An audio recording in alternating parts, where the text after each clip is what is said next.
Այսօր կխոսենք օգնություն խնդրելու հոգեբանական մի շարք բաղադրիչների մասին, որոնք երբեմն մենք չենք գիտակցում, երբ որ մեզ օգնություն է պետք լինում։ Հիմնականում մեզ կան մի քանի պահող խանգարող հանգամանքներ, որոնք թույլ չեն տալիս մեզ օգնություն խնդրել։ Առաջինը թույլ երևալու վախն է, երբ մենք մտածում ենք, որ դիմացինի աչքերում մենք ավելի թույլ կթվանք, երբ որ մենք իրենցից օգնություն խնդրենք։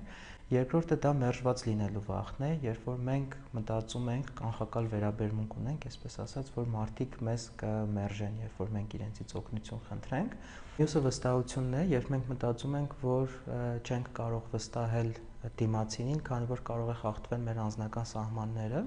Օգնություն խնդրելը ունի նաև մի շարք դրական կողմեր, դա հարազատների, մտերիմների, ընկերների հետ կապերի ամրապնդումն է, ավելի լավ հարաբերություններ ստեղծելն է, ավելի վստահելի, եւ նաեւ առհասարակ նպաստում է մեր անձնային աճին եւ ինքնաճանաչմանը։